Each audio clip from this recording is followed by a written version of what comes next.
We'll now construct the cable for connecting the UART adapter to the Wi-Fi router. If you don't feel you need a cable, then you could simply cut off the 3 upper pins from the UART adapter, which are the RST, the 3.3 volt, and the 5 volt pin. You won't need them. You could just simply use your wire cutter and cut them off. Then you could insert it into the router, but notice then you'll have to insert it upside down, as because this lower pin is TX, you need to have TX on the right side, so then you would simply insert it like so, if you decide to do that. Otherwise, we're going to make a cable.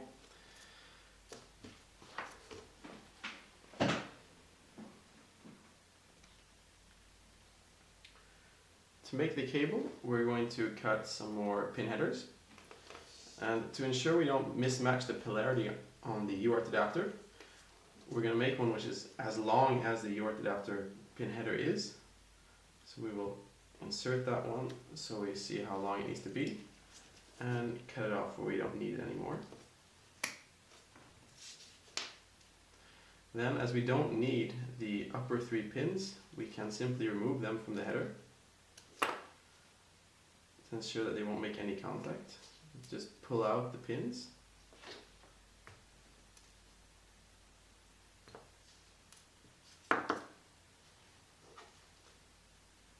This will then make a good contact to the ground, TX and RX pins.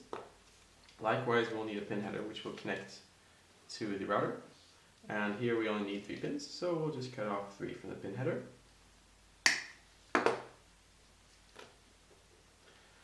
Then we'll need our cable, and half of this cable has already been, the isolation has been cut off, so we'll just make them as long as we need them. That should suffice. We can remove the isolation from the actual conductors, so we can unsolder them.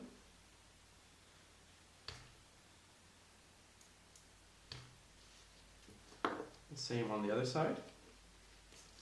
We'll first remove the outer plastic casing.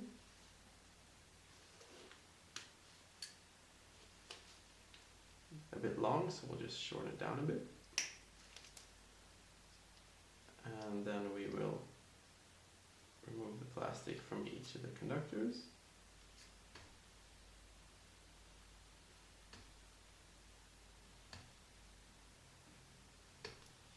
Like so.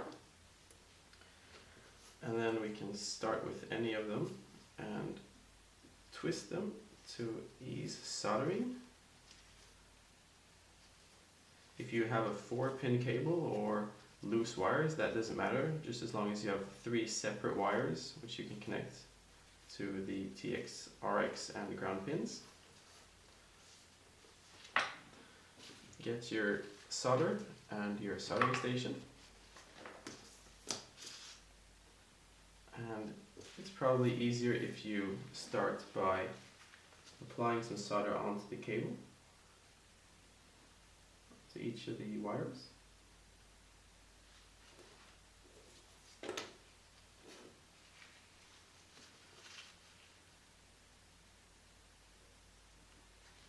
As the plastic insulation shrinks a bit and gets shorter, we can cut off unnecessarily long wires because they don't need to be so long.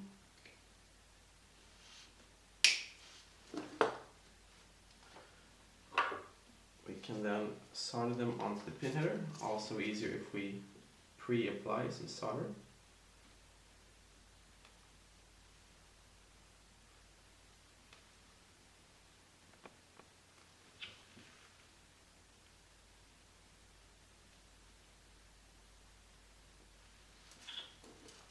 Use the wire cutters to hold it in place.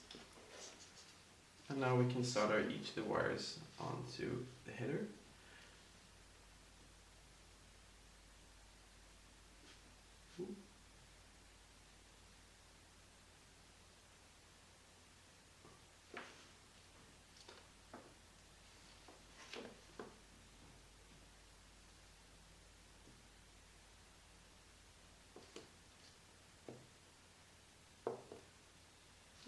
And it fell off.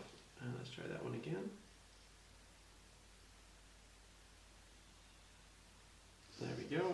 final last one. You don't need to add heat shrink beforehand if your heat shrink is wide enough to pass over. It'll be easier to connect the other side if you don't add the heat shrink first, because otherwise you'll need to remember which color goes to which pin. Like so. Apparently one of the pins has gotten a bit sideways, probably because I soldered on it for too long, so we'll simply have to bend that one back without burning ourselves.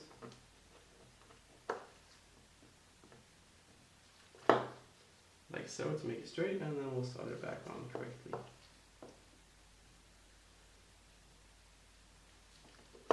Like so. Same on the other end of the cable. You can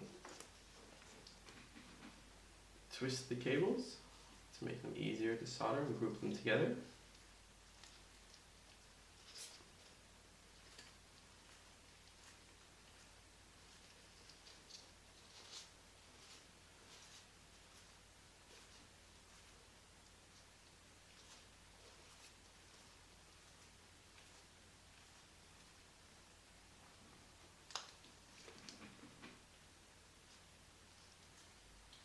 Now we're going to solder them on the other side, on the other end of the cable. Make sure you keep the same order. So as we can flip the cable like this, just keep the same color in the middle and you won't have any problem with polarity.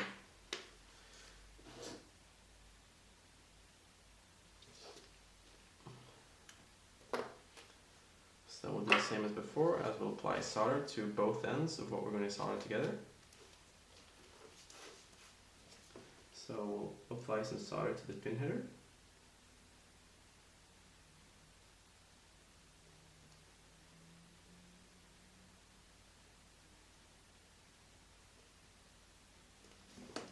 And apply some solder to the individual wires.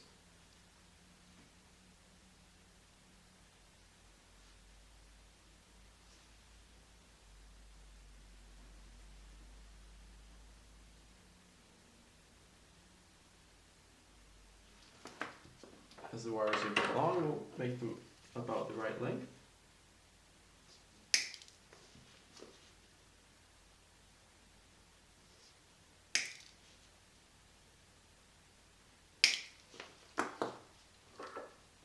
And then we'll solder them onto the pin header.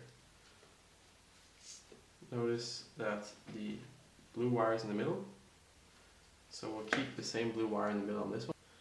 And now to solder the other end, we will simply keep the same wire in the middle. So we have the blue wire in the middle on this one, so we'll have the blue wire in the middle on the other side. So using the pliers or the wire cutters, we can hold it in place and solder the cables together. Like so. And the other pins.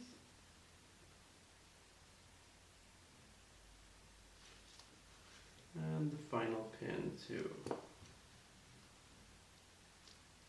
Can be kind of fidgety to get it in the right position, but once it's there, it should be fine to solder.